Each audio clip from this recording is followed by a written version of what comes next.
One. All right. Okay. Hi, everyone. Hi, new people. Go do the last quiz. We'll see what happens with that in 190. So there were approximately two. Hi, everyone. So there were approximately two teams whose Pong thing I was not able to run for one reason or another. So that might not be the final ranking, but it's the final ranking for now. So I'll endeavor, if you are one of the two teams whose thing doesn't appear here, I'll try to fix it. Congratulations to everyone here. So there's prizes.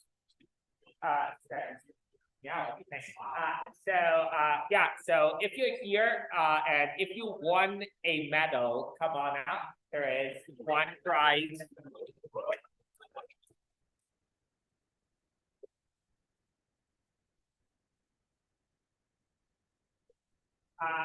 The prizes that I thought.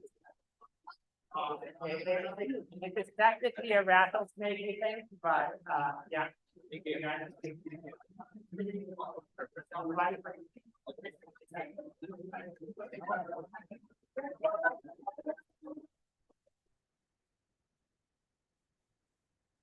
Congratulations.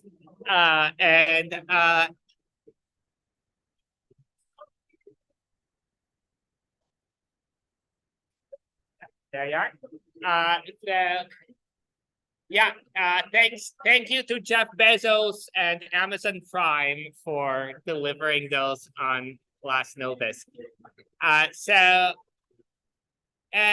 Just briefly, so on the left is going to be James and Ivan, and on the right is going to be Aryan and Chase.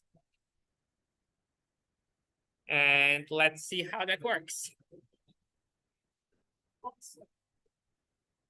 So place your bets. We're playing until 3 points.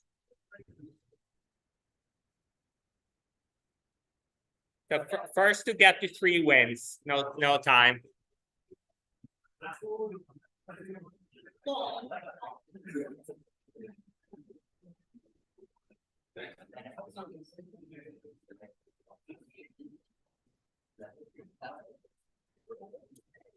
All right. Okay. We'll let one more chance for the right to get it. But yeah. So like the gold medalists, I guess, are yeah. Yeah. Okay. Still, silver medal is really good. I'll give you a chance to score 1 point. No. Yeah. Okay. Okay.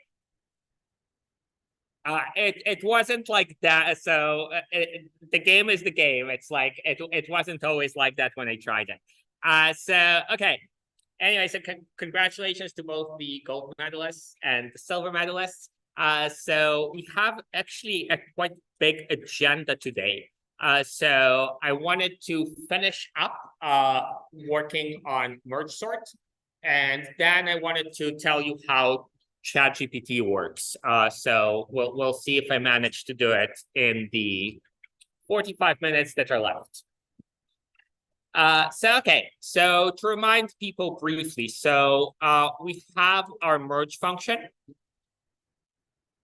and I'm not going to rewrite it, but it returns basically sorted L1 plus L2 except quickly, right?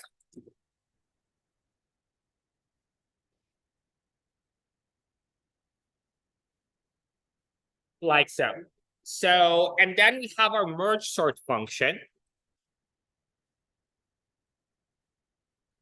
And the merge sort function breaks the list up into the left half and the right half. And then it sorts them separately using merge sort itself as a helper function. And then it merges the two sorted lists, right? I hear the rattler from the fake Python rattlesnake. Yeah, I actually bought like a supposed Python last year as well. And then I searched for Python, and it turned out that it was like an anaconda, officially according to Amazon, which worked well. But yeah, this year you get rattlesnakes. Anyway, don't rattle them too loudly. Okay. You can take pictures after if you want. So we split L into two halves. So we'll return, so if the length of L is smaller than 1, we'll return just a copy. And otherwise, we merge the sorted version of the first half.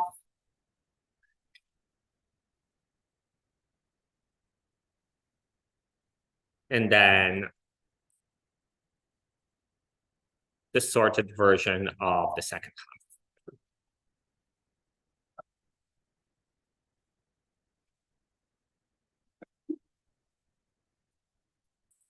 half. Okay. And then we had this idea for the call tree. So the call tree was basically like this, right? So we started, this is very loud. Started with L, and then we had this notation where L1 was the first half of L and L2 was the second half of L. And then when you do merge sort L1, you do the first half of L1 and the second half of L1. So I wrote it as kind of like L11, L12. And then this here would be L21, L22. By the way, notice that like you get this very nice notation for the different parts of the list if you proceed like that, right? So from here you get something like L1 to 1 and L1 to 2 and so on, right? And what does L1 to 2 mean? Well, it's take the first half, that take the second half of that, and then take the second half of that, right? So first half, second half of that, second half of that. What is that? Well, it's like the third eighth, right? Counting from 0. Okay. So that's like that, and that goes on like that. And if we wanted to ask how many calls there are, that's the kind of problem that we already had solved before, because this is 2 to the 0 calls, and then on this level as a whole, it's 2 to the 1, and then on this level as a whole, it's 2 to the 2, and so on. And how many levels in total? Well, the lists get shorter by a factor of 2 every time, because you split out into 2 halves. So that means that you go on until you have lists that are of length 1, which takes log to n steps. So 2 to the log to n, because it takes log to n steps to go from a list of length n to lists that are of length 1, which is when you stop. In other words, going up every level means that the lists, the individual ones, get smaller by a factor of 2 every time. So how many calls? Well, 2 to the 0, plus 2 to the 1, and so on, plus 2 to the log to n. So this is, by the way, also known as n, right? So 2 to the log to n, that just n. But that's not useful for us. So what is useful is the geometric series sum. So 1 minus 2 to the log 2 and all of that plus 1 divided by 1 minus 2, which is 2n minus 1. So we've done this computation several times before. So this is the number of calls. The problem is that the number of calls in this case is not the same as the computational complexity. And that's because different calls here take different amounts of time. The reason different calls take different amounts of time is, well, the merge operation takes longer if it tries to merge longer lists. How much longer? Well, the runtime of merge is proportional to the number of elements that it tries to merge. that's what it means that the complexity is of length L1 plus length L2. Right? So this takes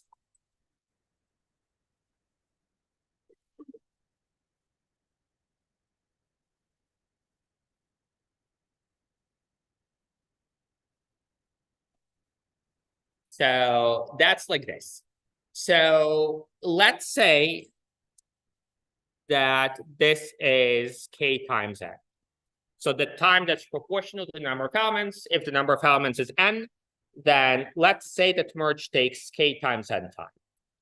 So by k times n time, I mean like k times n milliseconds, right? And then, so this trick is kind of sophisticated. The trick is to say, okay, so the merge for this is going to take k times n time. And then the merge for this plus the merge for this is going to take k times n over 2 plus k times n over 2, which is also kn. Make sense? So overall on this level, I'll move this a little bit. Merge takes kn milliseconds. And then on this level as well, it takes kn milliseconds because this takes half kn and this takes half kn. And then on the next level, well, it's not a lot of typing because it's exactly the same, because here there's 4 quarters of a list. Each takes kn over 4, sum them up, it's again kn. And so on for approximately log to n levels.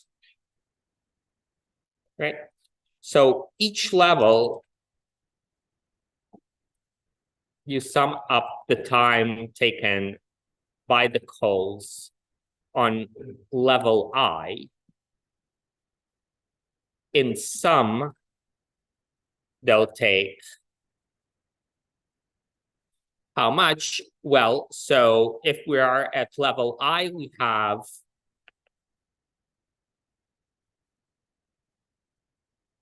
we have 2 to the I calls, right? So 2 to the 0 over here and 2 to the 1 over here and so on.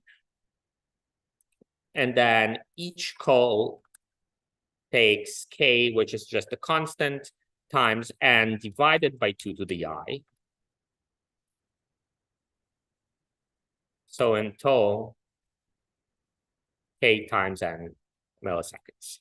So here I just picked a unit, right? So like if it were hours, then it would be a different k. It would still be some constant.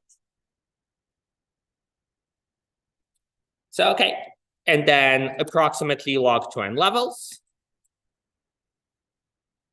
So the merge takes k times n times log to n milliseconds in total.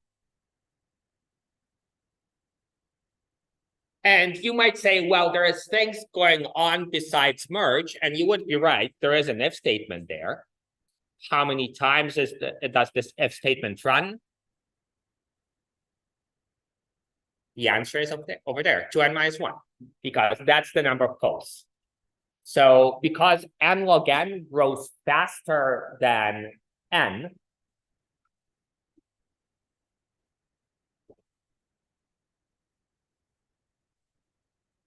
so calls to merge take time proportional to n log n. And housekeeping, the if statement, etc., takes time proportional to n. So that means that housekeeping can be ignored. So one thing, so I'm not worried about the if. One thing that you cannot really ignore is the slicing. So the slicing also takes time proportional to n because you're creating here 2 lists that are of length n over 2 each. So total length n. to create a new list that's of length n over 2, that's time proportional to n over 2. So, and the slicing takes time proportional to n log n. Why does it take time proportional to n log n? Well, it's exactly the same reasoning as for the calls to merge. The call to merge takes time that's proportional to the length of the lists. The slicing, which copies the list, takes time that's proportional to the length of the lists. So it's exactly the same reasoning. So overall,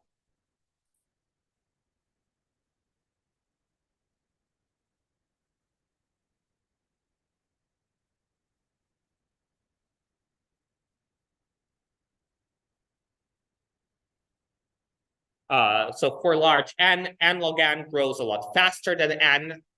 So that means that for a very large n, the important term is n log n. So the whole thing is all of n log n.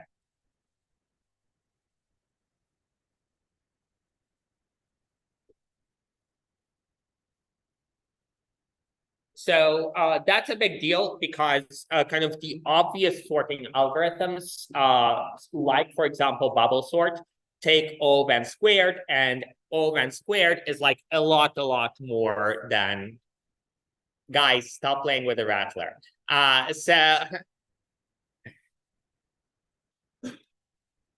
So takes time that's like a lot less than n squared. So I'm confiscating the rattler. Yeah, so by the way, yeah, the game finished running, and as you see, it wasn't the blowout it seemed like it would be. So in the second half, the other team scored 3 points. So it's 10-3. Still, good job to the gold medalists, who are James and Ivan. Yeah, good job. So okay. Okay, all right. So that just kind of like my my Pong thing that runs and it said like it was 5-0 in the first time, and then they switched positions and it was 3-5, I guess. So left and right. So okay. So the point I was making is, okay, like a million or whatever, like this much squared is like a very large number, whereas this much times log, that's not gonna work, but the log of this is like nothing. It's like 7 or something. So there is a very big difference between the obvious algorithm and the n log n algorithm. So you might say, well, like, didn't we have a linear time algorithm for sorting? And the answer is yes, we did, but that only worked if the maximum of the list was known. And that's not always the case. And it's definitely not the case if you're sorting, for example, strings or something, where the maximum of the string is not even really defined. You could do something like bucket sort, like we alluded to, but like nothing that's too straightforward. So this is actually great. So so questions about this? All right. So let me talk like very briefly about the exam then, and then we'll move on to one more thing that I wanted to say, which, by the way, might be on the exam, like to the extent that I'm going to cover it. So the exam, like, I think the best guide to what the exam could look like is the past exams for ESC180, of which there are at this point, like, I think this is like my 7th time teaching this course. It's like crazy, but something like that. So the course changed a little bit from 2010 to 2014. And 2010 was like, the exam was mostly not written by me. So the ones from 2014 and on are just yours truly. So that's probably a little bit more reflective of my style. The one during COVID obviously was a little bit different in that, people wrote it at home on their laptops, like maybe not super representative. Everything else, take a look. And then like the 1 year the exam was canceled. So it was like the first Omicron wave, I guess, where the university like shut down on December 16th or something on like a 24-hour notice. So we got an email in the evening, all exams going forward are canceled.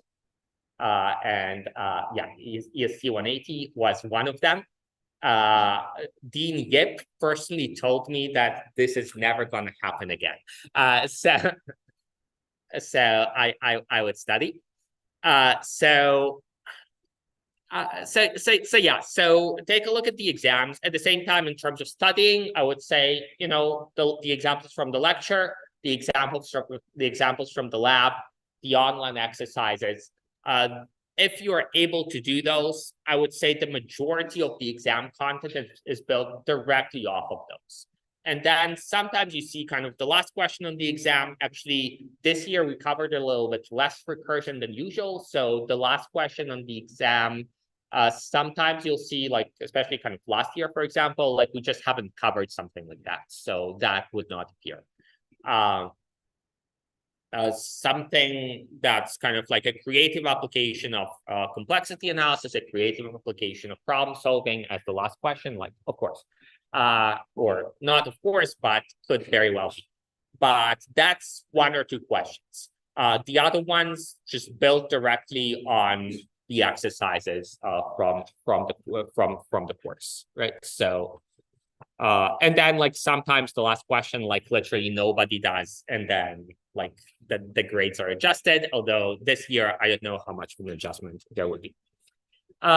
So yeah, that's the exam. Again, kind of if you only wrote the midterm on paper and then never practiced writing on paper again, I would devote maybe an hour to kind of practicing writing on paper so that it's not, again, completely new to you. I think that will be useful.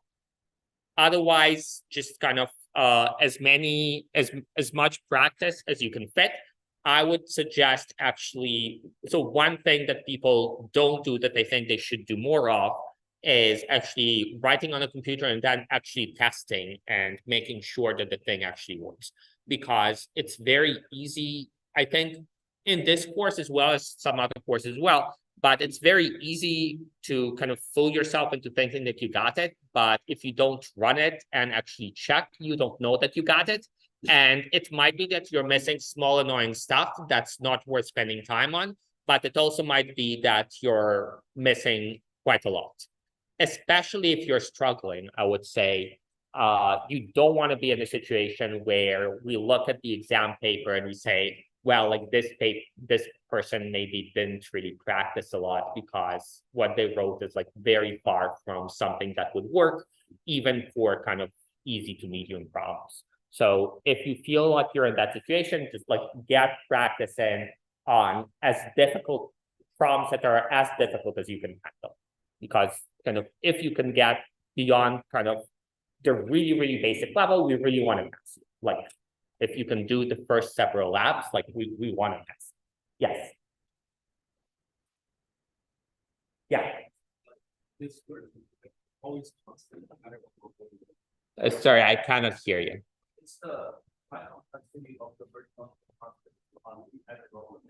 So the time complexity of the merge function is linear in the length of L1 plus the length of L2. It's just that if you account for the runtime of merge for both this and this, it turns out that it's k times n because of the calculation over here. So there are this many calls on each level, and each call takes this amount of time. You multiply by 2 to the I, and you get k times n back. Make sense? All right. Okay. So yeah, and there's gonna be office hours and foosball and all that stuff. Yeah. So I have 25 minutes left, and I think kind of it makes sense at this point to tell you a little bit about kind of the most exciting, I think, things that are happening in in computer science, and that's neural networks. I'm not sure I'm going to finish this lecture. If not, I'm going to like restart and record the whole thing at some point. Well, not at some point, I guess tomorrow. But actually tomorrow, technically you can do like, because we missed a Monday, I could do a lecture tomorrow. I'm not gonna. It's going to be an optional lecture if I don't get to the end. So, okay. So I want to briefly talk about artificial neural networks and talk about how they work. So they work particularly well when the data is high dimensional, like, for example, images and videos. So images and videos consist of pixels. Don't tempt me to put stuff on the exam. So particularly useful when the data is kind of k-dimensional for large K. So an image, for example, is k-dimensional because you have, k pixels, and then each pixel has a red, a green, and a blue channel, right? So that's like 3 times k-dimensional. So another example of k-dimensional data is words. Like you saw in project 3, you can think of words as objects in n-dimensional space if you compute an embedding. That's in fact what GPT does. Is it compute, like the first thing that happens is it computes an embedding. Yeah. We'll get to this in a second.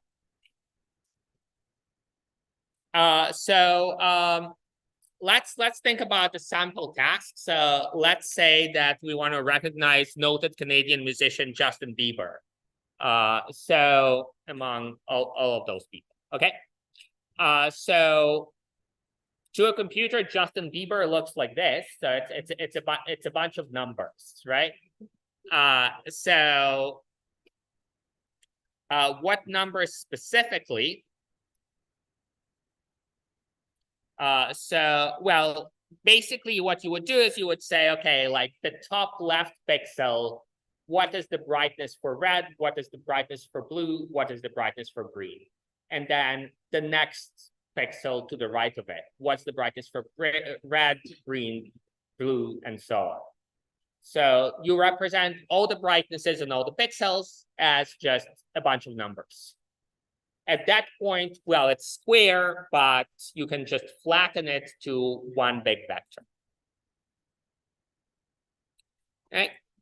So if you just want to do recognition, then what you might like to do is you might like to say, okay, like here are a bunch of people, and here is the name for each person. And I want to give that to the computer. That's called the training set. And then what I hope is that if I give it a new picture of Justin Bieber, it's going to say, oh, that's Justin Bieber, or oh, that's Paul McCartney, or whatever. Right? So this is referred to as the test phase. So in the test phase, we have an input vector. So it could be a word vector, if you're talking about words. It could be a new image, and you want to assign it a label. So here's, that's not really a review, but anyway, so here is the simplest possible way of doing this. So we have a training set, meaning we have photos, and each photo has a name that's associated with the photo.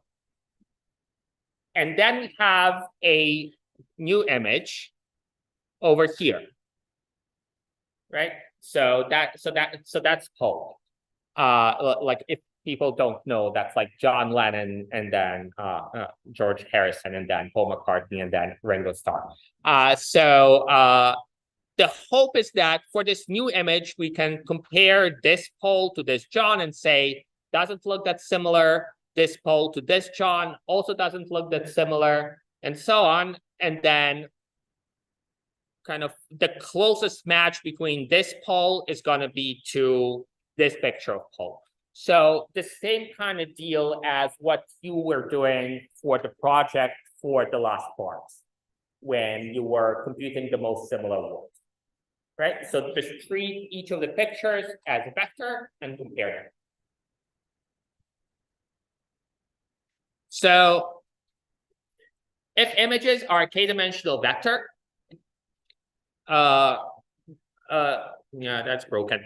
So if images are k-dimensional vectors, we saw that you can do different things, right? So you can say two images are close if the cosine similarity between them is large.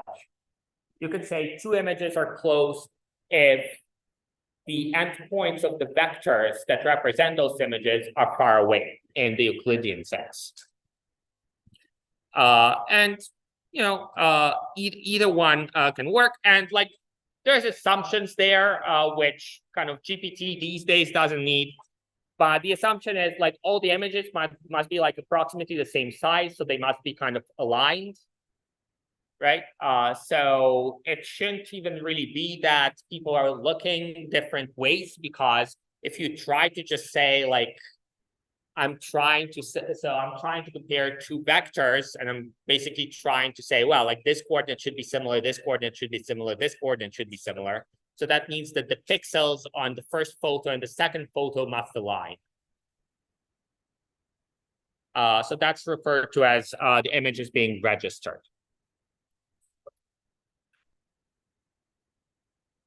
Oh, sorry. So here's, for example, a concrete task. So this is like actually like the first project in a class I used to teach. But that's just the data set. So you have like six actors, all middle-aged at this point. I made this project a while ago. And you have 100 photos of each, and then you want to say, I have this new actor, and I want to know which of the actors in the training set does this new photo resemble the most.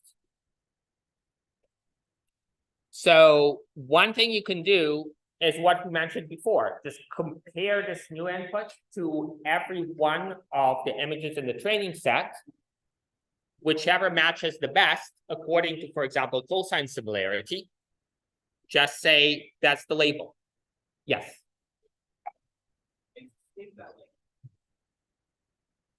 That cosine, like especially like black, right? What was this thing that cosine similarity represent? Like something as yeah, that's a good question. Yeah. So the answer is, remember, so like I actually happen to have an answer to that. Although the general answer is that, well, it's all kind of vague intuitions that happen to work or not work. You need to test it out. The answer to your question, however, is remember the top of the formula for cosine similarity, right? The top of the formula for cosine similarity was A dot B. So it was like A dot B divided by this, right? Right? So what's A dot B? So A dot B is like A0 times B0 plus A1 times B1 and so on. Right? So in statistical terms, this is called a correlation. Or, well, yeah. So if you imagine that A and B like have similar beta 07, you're having a lot of fun. So if you imagine that A and B are kind of the same on average, you can ask, okay, like what would make this kind of sum be large? And the answer is gonna turn out to be, you can kind of either have this intuition or trust me. The answer is going to turn out to be, well, it would be large if when A is large, B tends to be large, and when A is small, B tends to be small. And that happens to be right in there. So, yeah. So, okay. So, the other way of doing things is to make what's called a neural network. And this would be like the simplest possible neural network. So the way it would work is the input would be a flattened image. So if the input was like a 64 by 64 image, you just do it like row by row, and it's like a 64 times 64 times 1 vector. And you plug it in there. And then what you do is you compute a function of the input. What?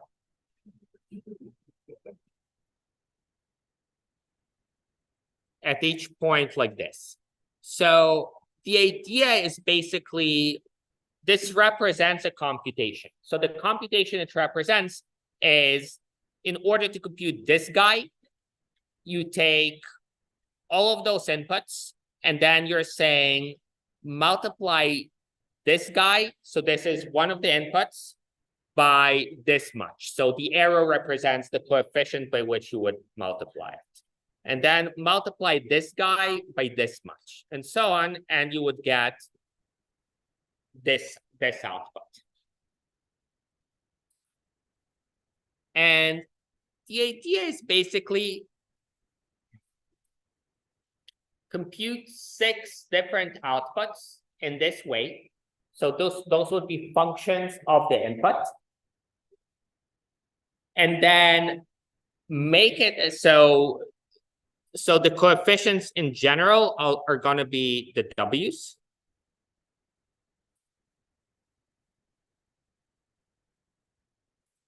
And then the idea is make the W's. So when we're computing this guy, so when we're computing the guy at the top here,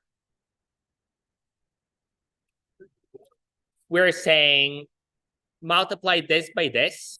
So each arrow in each node represents a number, right? So multiply this by this, and then also multiply this by this, and so on. So W's represent the arrows. And then we're saying, make it so those would be the Z's.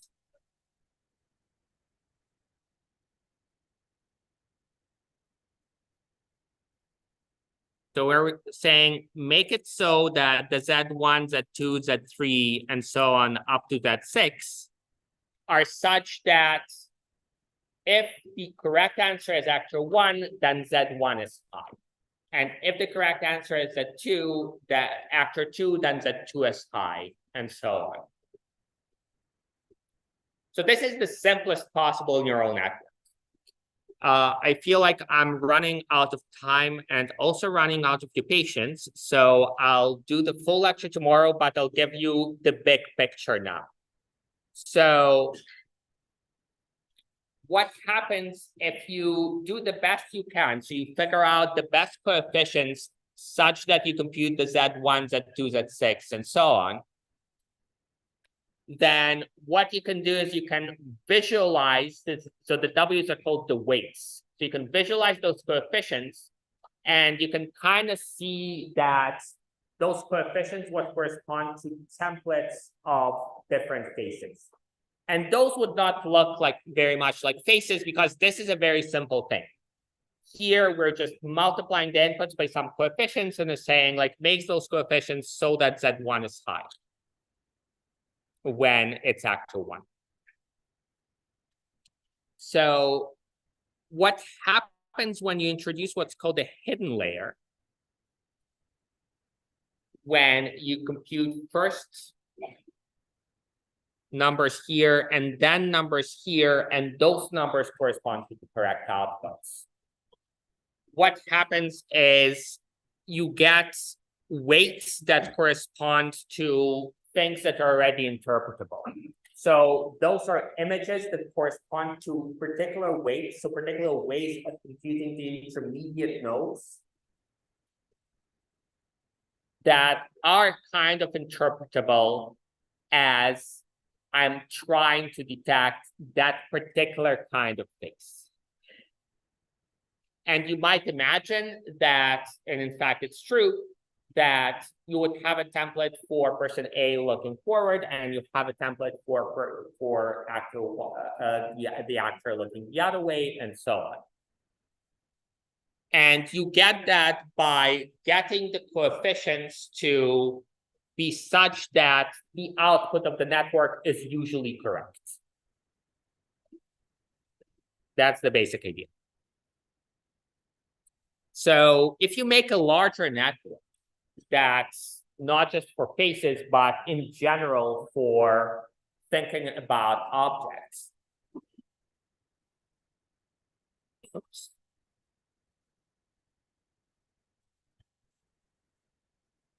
You get intermediate results of the computation, the result of which is it's this object or it's that object, that become really interesting. So you have a part of the network that's responsible for example, detecting orange patches. And then you have an aspect of the network that's responsible for detecting patterns that look like this particular pattern of dog. So one way, and like I think you'll have to wait until the full lecture to completely appreciate it, but one way of seeing what a deep neural network does is it's kind of like a customizable program that you try and adjust so that it gets you the right output. So you start with the input X, which would be a vector that represents an image or a sequence of words or something like that. And then you have a custom function F1 that computes H1. So that's called the first in layer. And then this F1, it's not fixed. You get to adjust it. So you get to fiddle with the coefficients that determine what F1 does exactly. And then you get H1. And then you also get to fiddle with F2 and F3 and so on and F8. And then what you have is basically a program that's not exactly hard-coded that you get to change a little bit because those coefficients determine exactly how F1, F2, and so on is computed. And you can change the coefficients a little bit to change the output a little bit. And what you're trying to do is you're trying to change those coefficients in such a way that usually on the training set, you get the right answer. So we started by saying, well, just get me a training set and then just like compare the new input to every example in the training set and look up the label to the most similar one. Here, it's a different approach, right? We still have a training set, but what we're doing in the training set is we're just trying to say, well, H9 is my output, change the F1, F2, F3, and so on in such a way that I'll get the correct output most of the time on the training set.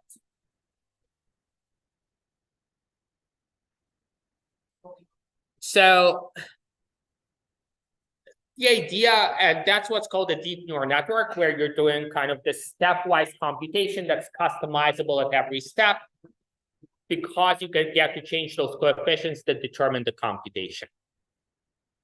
And the idea is that it's very powerful. So empirically, this kind of style of computation can compute a lot of functions. It's also learnable in the sense that you can adjust the parameters a little bit and get a slightly different output, and then iterate and get better and better outputs on your training set.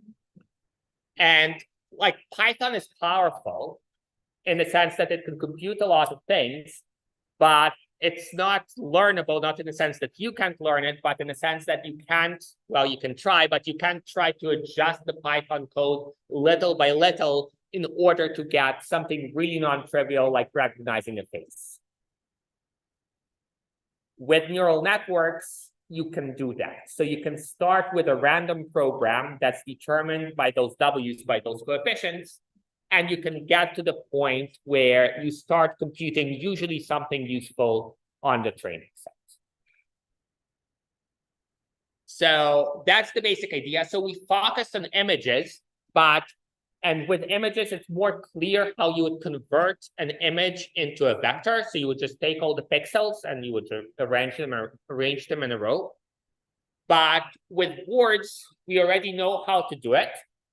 There is one more step in terms of figuring out how to do it with arbitrary text, because unlike images and unlike single words, those are definitely not fixed dimensional because each word contributes k dimensions. There is another trick to do it, but it's actually possible to do it and to kind of have it fit this framework, at which point your training set is just, I start with the first n words and I try to predict the n plus first word in the same way that I start with images of faces and I try to predict the identity of the people in the photos. And that is how ChatGPT works. Okay, all right, I'm done. Thank you very much. I'll see you very soon. So this is not goodbye. Right.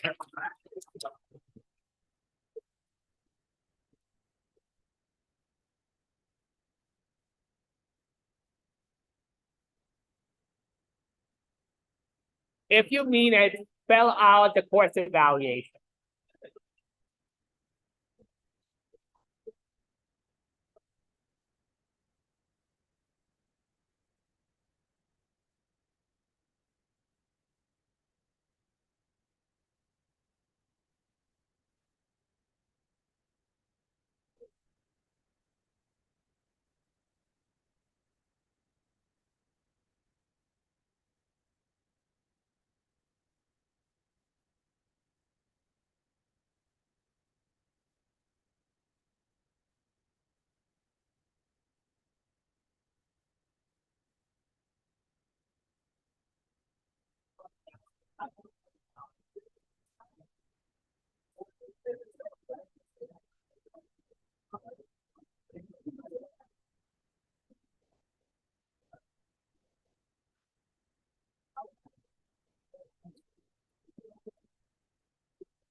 That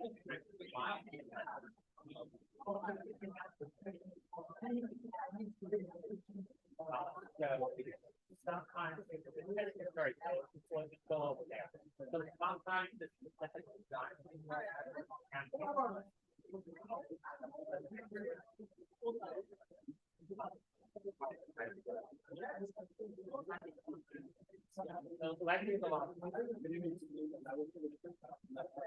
lost it here. Yeah. How do you feel about it? Good. Nice.